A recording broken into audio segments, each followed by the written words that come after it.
All right, Philip. Thanks for sending these cool questions. I always find this kind of fun. So let's dig in. Number one, are there any drumming concepts? You started with like the hardest question. Are there any drumming concepts that were life changing for you? Which concept was the most important to build strong fundamentals? I feel like those are two distinctly different questions. What concept was most important to build strong fundamentals? Honestly, I attribute. I play the drum set. I don't play snare drum as like a marching thing, which is a bigger thing in the States, I guess. I don't play percussion, hand percussion at all.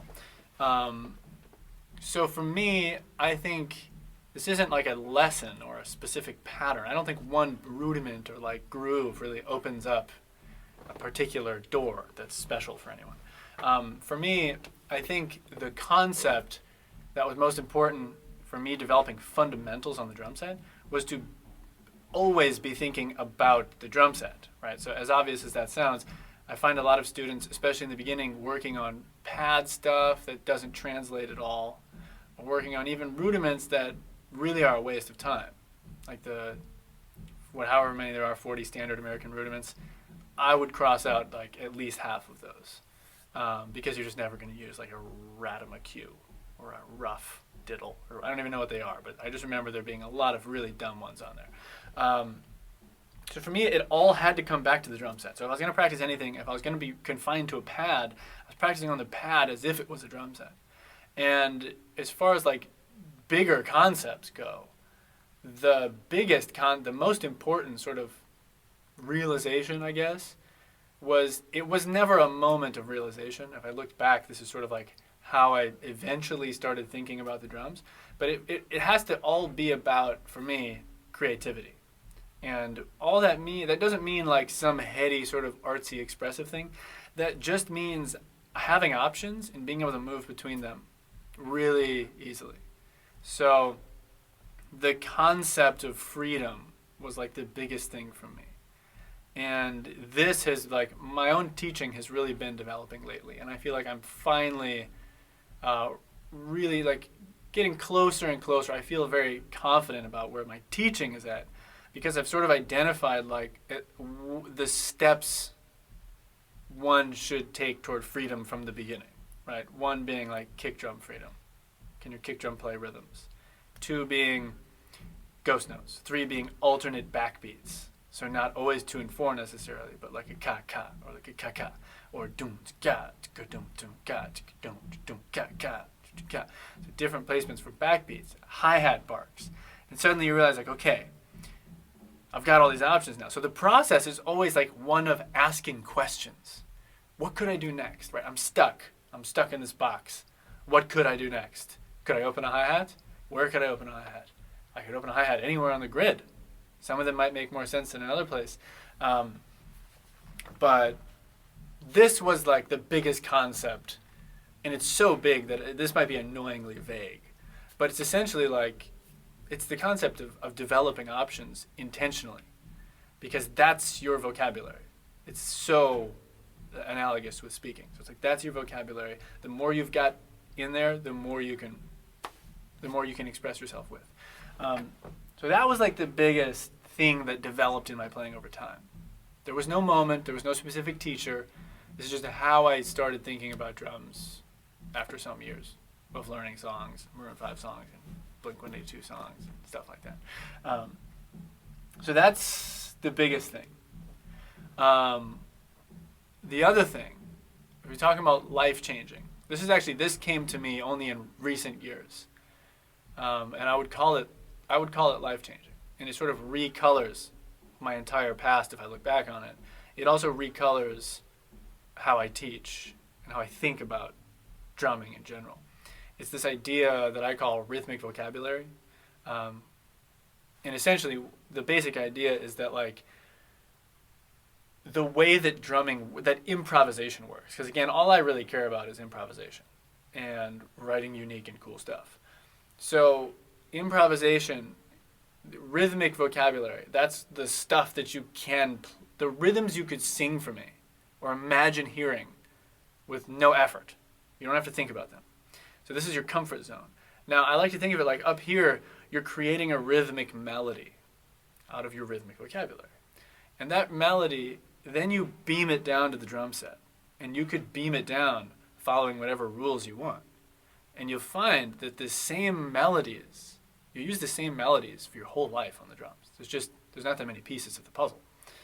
How you beam them down, what you do with them, right, aka orchestration, that is infinite. That's what you spend your life doing. But if you think about it this way, like as an example, like the melody ba ba ba ba da ba da ba ba da ba. It's just on the 16th note grid. These are fairly pedestrian combinations of rhythms, but once you start to feel really comfortable with them, you can find really interesting ones. So that one I feel like is only sort of interesting. Ba ba ba ba da ba ba. I might have changed it. Ba ba ba ba da ba. But then, like I said, you think about how you beam it down to the drum set. You can put it on the kick drum. I could move it between the kick and snare.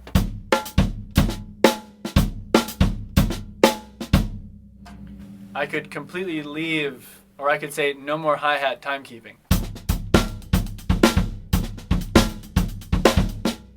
I could leave Grooveland completely.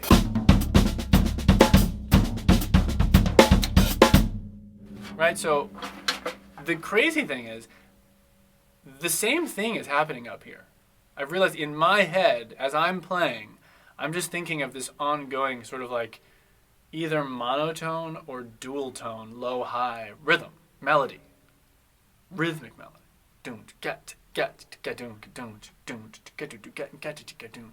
And the more you play and associate these melodies with your playing, the more the thinking automatically triggers the playing. Right? So if I think da da da ba ba.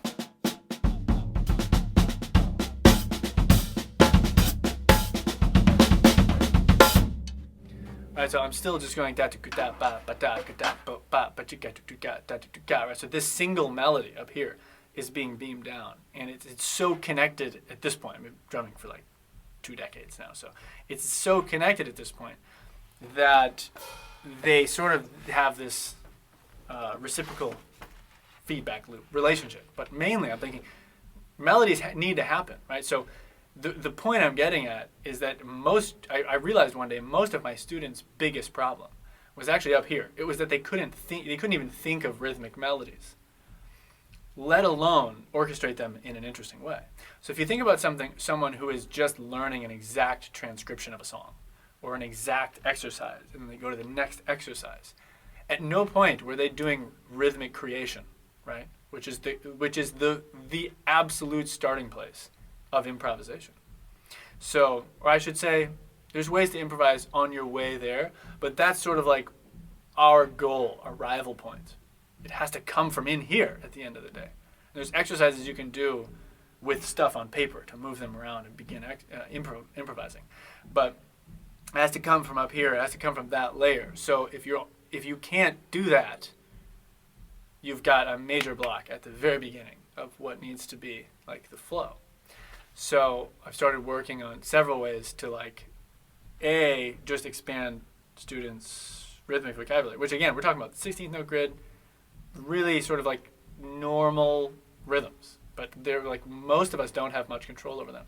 And then certain exercises on the drums that develop the connection between here and here. So that you first start thinking about rhythms, and then you start matching them up, and you have this sort of like very restrictive exercise that links your right hand, for example, to this melody. And then you're saying, okay, I've got melodies coming, I'm beaming them down, they're following a very strict rule, and then slowly you start to release the rule and move around, and you find that, at least I'm finding with students, you sort of bypass this long, arduous journey that like I took, and that a lot of people take, where once this is flowing, right, the most important part is happening. The technique and the coordination, that's the easy part. So that I'd say is the most important, to get back to your question.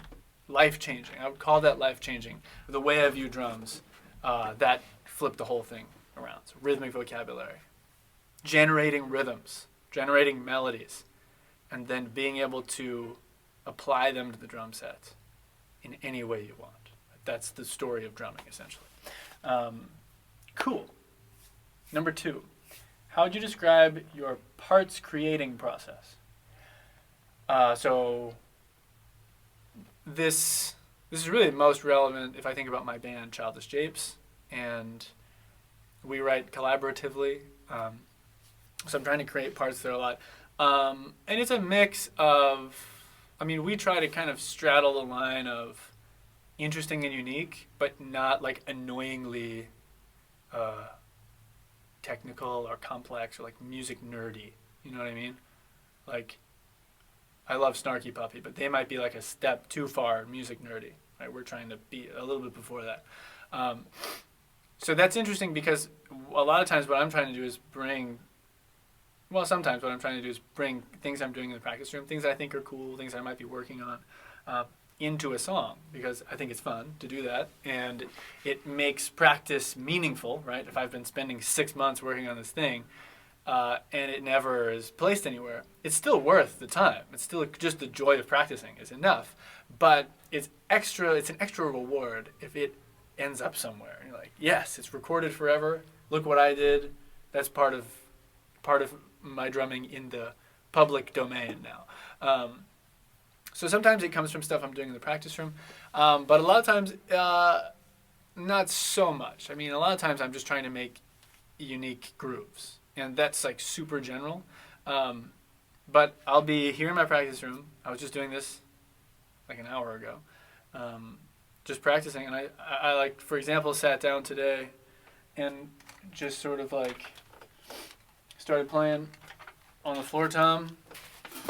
A lot of times, like, the first thing that I play in a day sort of surprises me because I haven't started thinking yet. A lot of times I just walk in and I'm like, let's just see what happens. And today it was kind of a cool vibe. It was like...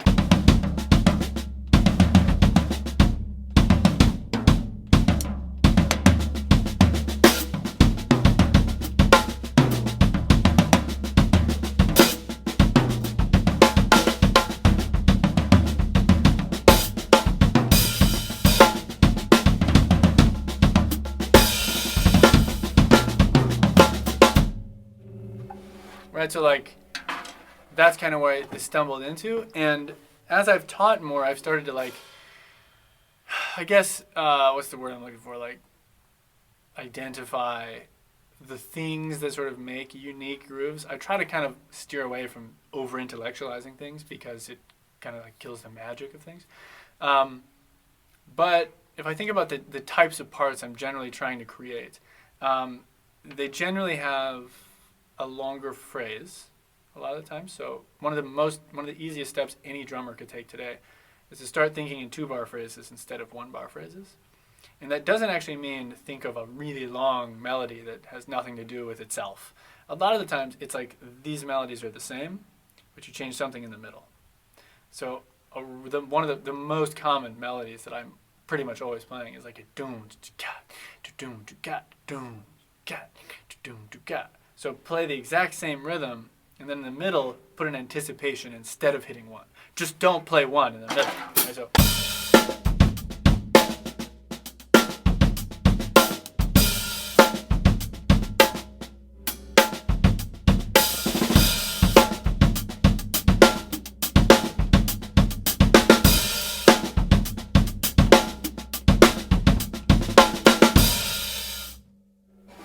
Right, so I'm trying to think melodically. I'm trying to, a lot of times, think of just like, not necessarily tension and release.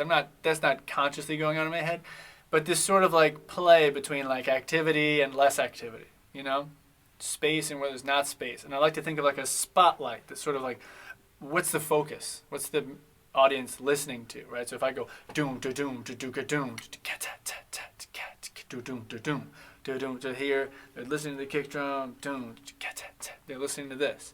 And like with that, if I take that as an example, it might be...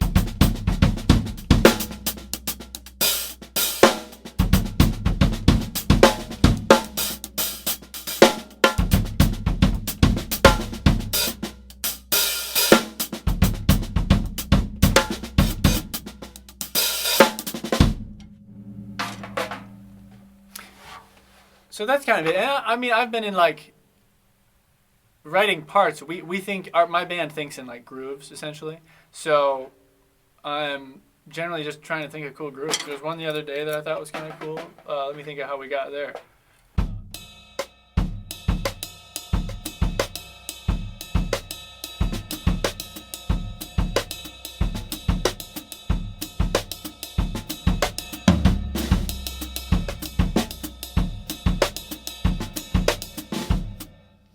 Right, but to be honest, I feel like my focus for the last couple of years has really been to not conceptualize things. And a lot of the times, I don't even have a thing I'm working on right now. And I just come here and just like try to make music for an hour and see what happens. And a lot of times, there's direction that I find in it.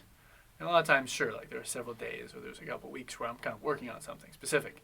But it's usually in the context of improvising, and I'm trying to be able to improvise with a new tool or at a new tempo or in a feel that I'm not comfortable with. I have limited vocabulary.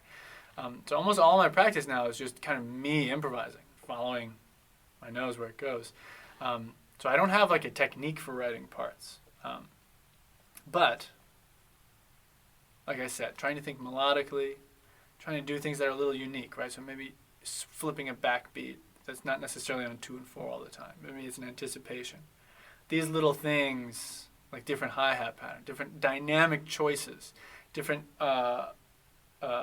orchestration choices, right? Instead of a big bell, you're thinking like tip on the bell. So kind of anything that's not the norm, that's kind of what I'm looking for. Just left of center. Not, like out jazz, not like totally crazy stuff, but like what's a little different than what's normal. And that's where I find the most flow and the most fun playing. Sorry, a little bit vague, but it's the truth. Is there anything you can advise about developing your internal clock? Here I would say play a lot. Play with people and record yourself.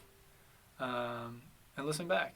And don't get too hung up about this. I rarely practice with a metronome, and I rarely assign my students to practice with a metronome. You obviously can, but I'd say playing with people and playing with songs are a good way to do it. And this should be enough. Honestly, I think your internal clock will come with experience. And I'd say if you're gonna do metronome stuff, what I would say is practice something else with a metronome on. Yes, there is some value in like putting on a metronome and just going dum, ga, dum, ga. You hear stories of people, I just did this for 2 years and I just felt one with the metronome. And it's like, that's cool, but like I personally would think that is torture. I also don't think that's necessary, right? So I actually think it's better to be also challenging yourself while having a metronome on, because usually it's the challenging things that make you rush, or the challenging things that make you drag. So that's my 2 cents there. Not a major metronome Nazi, if you will. Number 4, how do you overcome differences between songwriting approaches? Differences between songwriting approaches when collaborating with other musicians. To be honest, I don't have that problem much. I think first you got to be open, wide open, and I think the other thing, I don't do that much like songwriting. Right? We have our band and we write together. We kind of jam essentially, or we put musical ideas in a Dropbox. We kind of take them in and out, and then like the songwriting, like the real songwriting, comes at like sessions where we've got a lot of ideas and we're like, okay, let's make these into songs.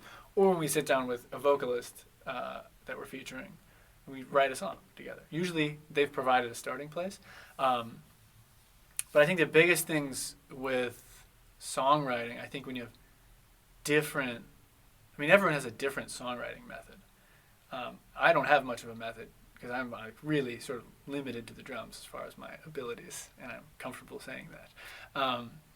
But I think the important thing is being super open to what other people are doing, And B, not being afraid to say, let's try something totally different, right? Let's destroy this completely and go a different direction. And because we get into a lot of like sort of groupthink situations where like groups get worse at making decisions than people alone. So you might, in a group, actually end up with somehow, not always, but somehow lyrics that you're less happy with, or a song that is somehow extremely boring. It's like, wait, 3 minds is better than 1. How did we shoot all of ourselves in the foot with this attempt? So there's a certain boldness that I think you gotta have in saying, like, because a lot of, also like musically, instrumentally, a lot of people are gonna come in with sort of like hallmark boring rhythms and chords. Like almost all guitar players and piano players come in with a ba ba ba, like that rhythm, da da da. Almost like everything starts with that. So that might be your first, like, hold on, let's try something totally new. Love the chords, keep the chords.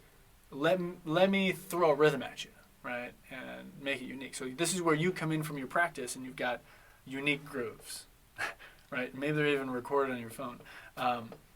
And you've got something to offer that is going to demand that they adapt their playing away from that boring normal thing. Because that's really half the battle, honestly. It's like, especially for like high school and college level bands, is like there's so many ingrained habits, and drummers' rhythmic knowledge, vocabulary is pretty bad. So like everyone else's rhythmic vocabulary is like really, really limited. So it's your job as the drummer to sort of like lead that charge and say, hey, this is all it takes to make an interesting song. Like the chords can stay however normal you want.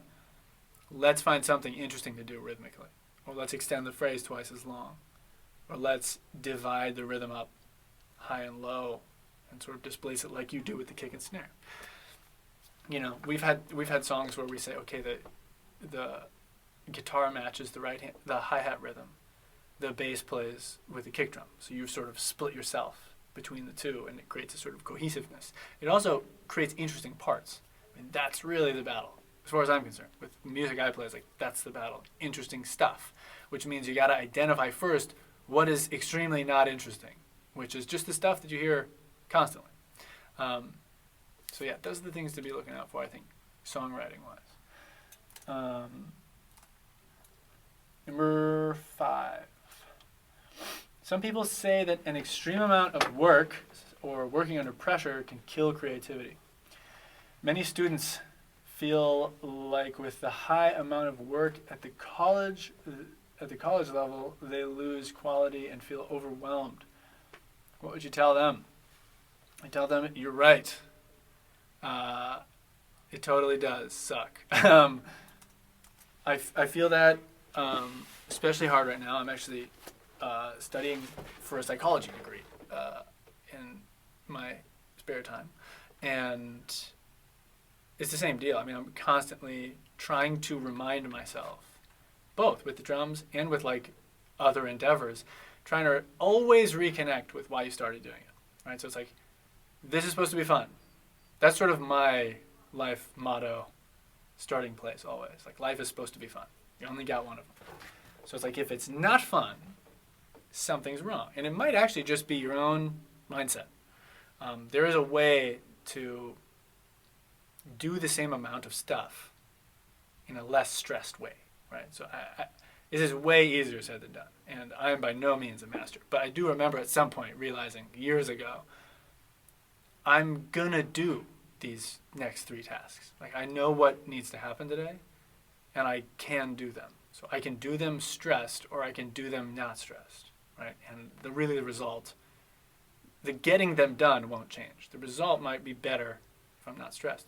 I would say, okay, if you're at music school, honestly, your grades, unless you're going to go on to teach or do a master's or something, I don't know why you would do that, but if you're going to do that, you might need some grades. If you're not going to do that, you really don't need grades or a diploma. In which case, I really think it's wise of you to prioritize what you know is important, and to give yourself the space and the time to be creative. And that might mean taking less classes and it taking you an extra semester or two. Might mean dropping out after 2 years. Honestly, like, I can only speak for Berkeley because I know the financial situation there. But if students ask me, should they go to Berkeley, I say, if you can afford it, you should go for 2 years and then drop out. Because you don't need the degree, and there's sort of diminishing returns, right? Right off the bat, you meet a billion people, you start jamming, you form groups, you like find your people that you click with, and then you really meet almost no one from then on. Because that's just the way it is. You get so immersed in your schoolwork. There have been a couple things I've been reading that have really like fired up this fire in me, that maybe school is actually a what's the word? Kind of like you said, like a creativity killing force. Not necessarily music school, and specifically a good art school would feed creativity. And I don't know how most art schools operate, but I think about like the regular school progress that a child goes through is one of saying, no, don't do that. Don't do the things you want to do right now. Do these things that we want you to do right now because we think they're important. And then I think back to 13 years of primary and high school, and I'm like, what percentage of that really did I need to learn? I could be a better drummer. I made friends. That was good. There are some good elements, but there's this weird, I don't know where I fall on this yet, but there is this very unnatural thing about school. And honestly, at my time at Berkeley, I definitely observed like a sort of boxifying effect that Berkeley had on people. Whereas like if you did a performance degree and you just like went through the motions, you did all the transcriptions and you did all the ensembles and like you just did what they told you to do, you essentially ended up on the other side like what I would call a Berkeley box musician. It's like you could play a gig well. You could like do a thing and pass normally. You know what I mean? Do a great job. You could play Broadway, probably play like a country tour or something. Like you could do the gig. But uniqueness? I think if you graduated, you were less likely to be a unique drummer or musician.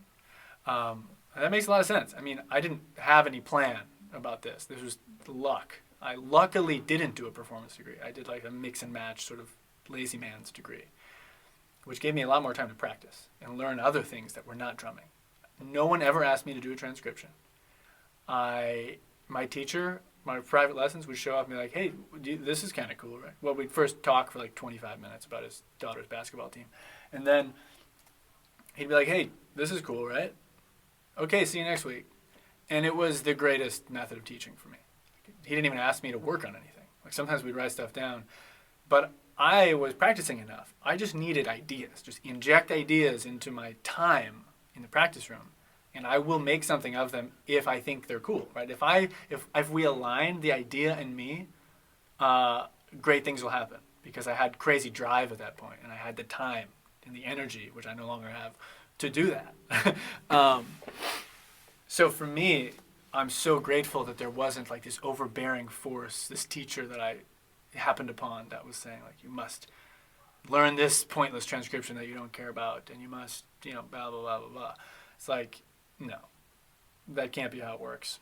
Sort of like systematized art training inherently can't be unique. You know what I mean? You're sort of like, it has to, a great teacher will pull out the unique things in a student, and there are great teachers at these schools. I had a great one. But like as a system, it's dangerous. It's dangerous. So there's no yes or no here. It's not that education kills creativity. But the truth is creativity you need time to do your thing. But you have to actually do it, right? Giving you time doesn't mean walk around and party with your friends. It means be in the practice room, exploring, and identifying. You're your own best teacher at the end of the day. So it means identifying this is important, that's not. And even if my teacher told me I need to do this, I'm not doing it because I don't think it's important. You should really never be doing something that you don't understand and agree with the goal of. This is something I always make sure is understood with my students. Like if I'm asking them to do something that's like repetitive and mundane, I'm going to be like, the only reason we need to pit stop here is because this is where we're going. And to get here, you have to have the coordination to do this, for example. So, long story longer, you're your own best teacher. You'll know when something is, when you don't need to do something. Okay, number 6. What is your approach to effective practice? When I was in college, I had an approach to effective practice. It was structured. I would usually do 3 topics in a day. I had a notebook, my practice log, where I would write in very simple terms what I was doing, right? And I wouldn't need to like write out notation of everything because I knew I was there. It would just be like quintuplet grooves, kick drum freedom, no 1, so don't hit 1, stuff like that. Groups of 3 in 5s, groups of 5 in triplets. These would be things that were new to me that I was really trying to work on. And I'll be trying to beam them down in different ways or in a very specific way. So it was pretty structured. And I would, for the most part, be relatively cognizant of the time, doing either an hour of each or half an hour of each. For a while, I did like 20-minute chunks, and I'd like rotate through like ABC, ABC. That was really cool. But I'm also like not really a proponent of like there's a best way to practice, because now I do something totally different. I don't really have like a practice routine now. I just come and explore stuff. And sometimes I really want to work on something or develop a new skill, and then I get more regimented. But a lot of the times I'm not. And this is sort of where I should be now in my playing, according to me. And in college, that was where I should be then, right? It was sort of like aggressively developing things I would never work on now. Things that are like independence, left foot clave, speed, and I do a lot of speed, but like faster things. I look at myself play when I was 21 and I'm like, where did all that energy go? Now I just want to like do this on the drums and have it feel good. So it's great, different phases of life, you've got different goals, and you've got a different like composition of yourself. You've got a different identity, a different you, makeup to give those things. So try to follow your intellect, but also like your, I don't want to say your heart for the sake of avoiding being cheesy, but like what do you give a shit about? Put yourself into that. Like that's where the gold will be found, right? Because your style, right, your sound, what makes you unique, my theory is that it's just a combination of the things that you've spent more time doing than anyone else. And that won't be everything, unless you're Vinny Colaiuta or Matt Garska. But for me, for example, like I spent so much time doing like ghost note, fast left hand things, and like so much time doing like quick little hi-hatty groove things. And I know that I spent more time than most people doing those things. So like by accident, if you were to sort of like say, what is this style of JP's playing, you'd essentially summarize those things that I spent way more time doing than anyone else. And that's obviously the case with pretty much anyone.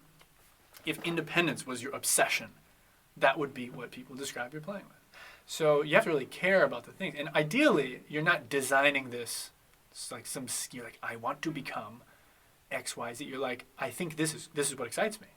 This is what excites me. It's going to be really easy to go that extra mile and go further than anyone else has just because it excites you. The act of exploring is rewarding enough in itself, which is another reason why you just cannot be doing assignments that you don't understand the point of. Like for example, like the most common one is there's a way to get good at triplet drumming without pretending to care about jazz. There's also cool jazz that uses triplets that's cooler than not cool jazz. I mean, I consider our band kind of a jazz band, so I'm not like hating on jazz, but a lot of people are like, I want to learn jazz. I need to learn jazz. Someone said I need to learn jazz because I need to learn triplets. And I'm like, well, we can do triplets without the jazz, believe me. And then, happy accident, you'll already have the tools to play jazz. You just learn how to put your 2 and 4 on the hi-hat and stop hitting the downbeat every measure. Stop playing a backbeat. The rest of the coordination is the same. So it's like stylistic choices after that. So, okay, I think I've danced around and probably not actually answered that question, but that's the way my brain works. If you could go for if you could open for any artist, who would it be? If Childish Japes could open for any artist, it's really hard to choose, but honestly, like a band like I just want to open for a band that I like a lot. Like the RX Bandits would be a really cool band to open for. There are some like artists I really love. Like I really respect Kimbra. It'd be really cool to open for Kimbra, or like have her featured on our song or something.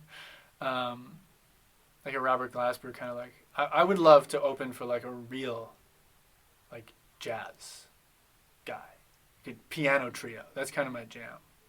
Like Avishai Cohen, or I mean the Bad Plus would be actually the Bad Plus. I'm gonna put that at my number one for now. Yeah, the Bad Plus with their old piano player. No offense, but he was really different. That's all the albums I love are with him. So maybe that ship has sailed, but that would be really cool. What's the? Oh, sorry. Can you describe the best and worst performance you have seen? This is a dangerous question. If I drop names, it's really hard to think of either, to be honest. Best performances I've seen, I would say, have been in New York City, and honestly, this drummer named Justin Tyson comes to mind. Like I feel like every time I see him play, I am like, it's like other level, transcendental experience. He's always playing with like. He plays with Now versus Now with Jason Lindner. He would play at the Hip Hop Jam a lot. He just like is always playing the coolest projects. So the other musicians are so good, and it is just like a confidence and a certainty and technical proficiency. It's like the technical proficiency is so low priority, like it's just there. Like he can do whatever he wants, but the genius is like the ideas themselves. He's one of the few drummers where I watch play and like usually even if I can't do something, I'm like I think I get what you're doing. I think I know how to get to do that. I don't know if I want to do it, but like I get it.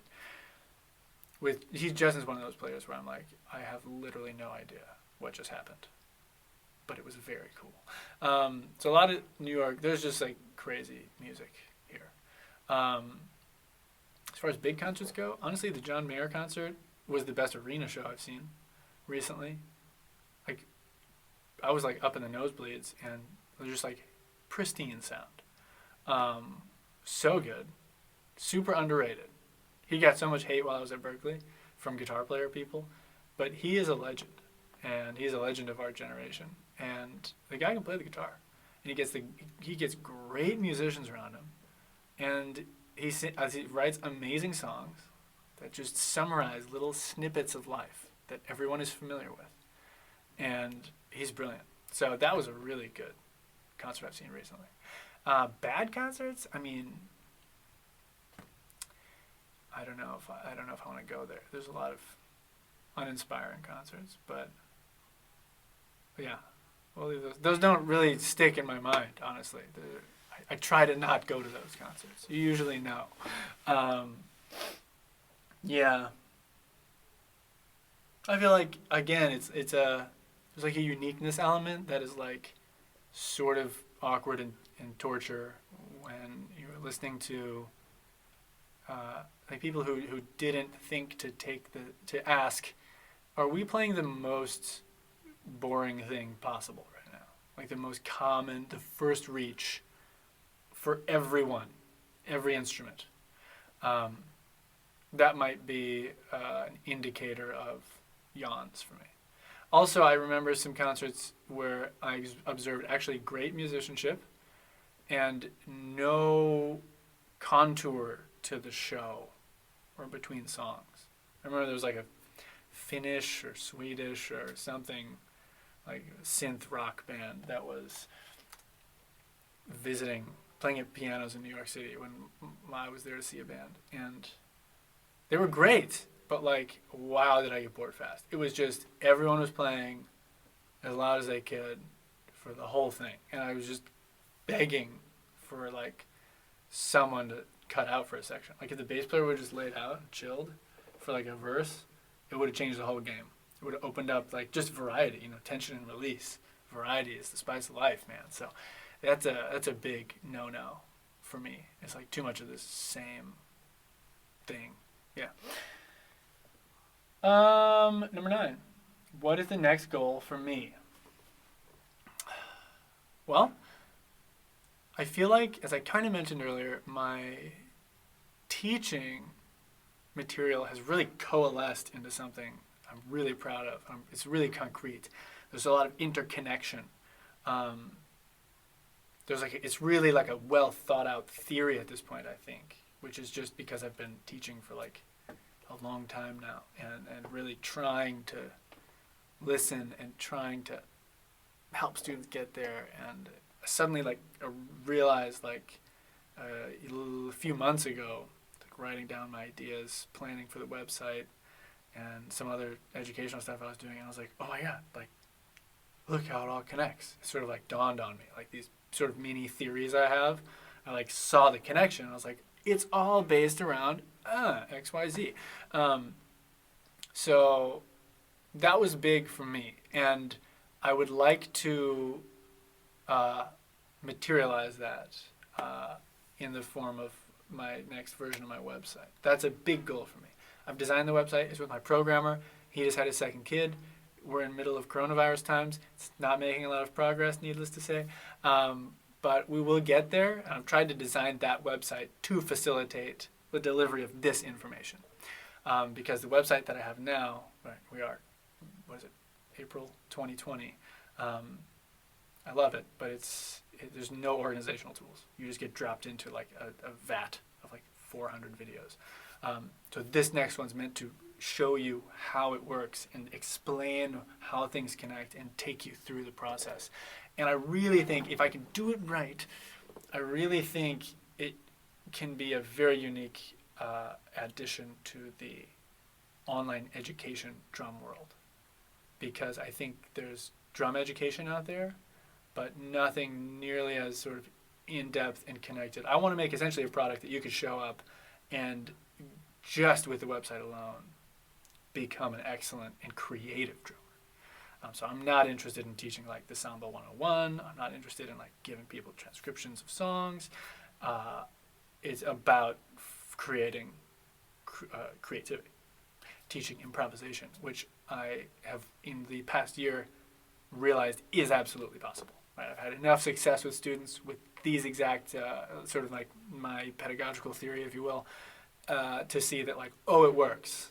And those students have really helped me, see what I'm missing and see what potential problems people hit. So I'm really, really excited about that because it feels finally like some kind of arrival point for my teaching. And I think the only way to deliver that much information is in the form of a website. Because if it was a book, it'd be maybe that. It's too many. And also no one buys books. So that's a big goal. Childish Japes. My goal from the beginning with Childish Japes has been to get the band to a point where we can go to major cities, just making sure my recording doesn't stop. We can go to major cities and bring 100 people to a room, play little jazz clubs or little rock clubs, and have genuine fans come out. Honestly, I'm every day stoked about how many people are listening to the band. It's the first project that I've been a part of from the beginning, sort of created, that has had this much momentum. And it is so, it's literally a dream come true. We kind of started this band as hey, I'm feeling creatively like I have no outlet. I don't have a musical place to put my drumming ideas. So why, yes, it's inherently rewarding to just practice them, but I want to have a place to put these, to display them for people, and not only drummers, but normal people. So that's kind of why we started the band, and the fact that mind you, it's very humble, the success, but I'm just surprised how many people are out there listening to the band. So that's already very encouraging, and I'm trying to take it to the next level and just, again, get it to a point where we can just go play London and Paris and LA, Austin, Texas, and like know that 100 people are going to come out. That's the dream. I love playing little venues where people are like right on top of you, and you're not hearing like a PA, you're hearing like the instruments and a little amplification, and just we can like bring cool featured artists out with us, like we're supposed to do this summer before coronavirus happened. So yeah, that's a major goal.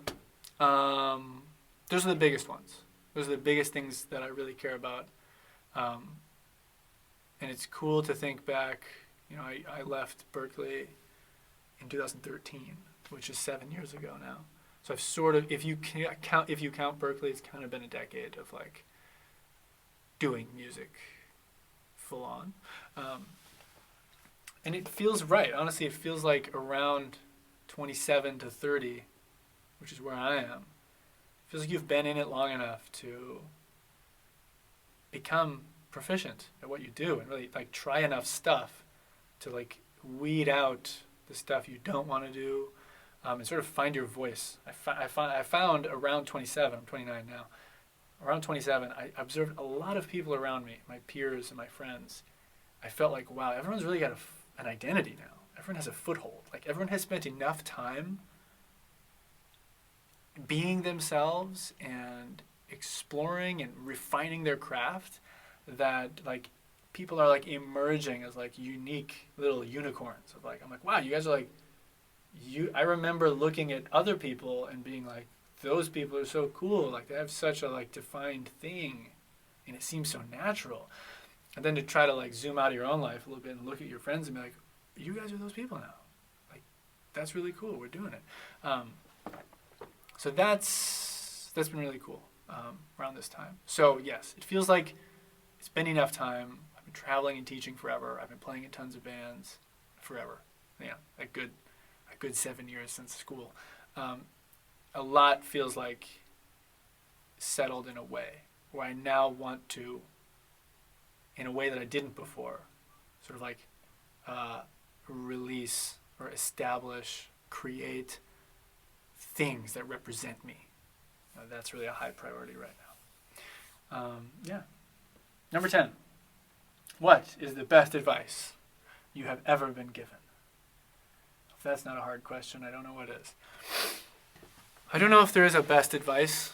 I think I would maybe offer a contender for this answer. Would actually not be a piece of advice, but sort of like the result of many pieces of advice, which is like, I want to find my way in this description I'm fumbling through to mindfulness.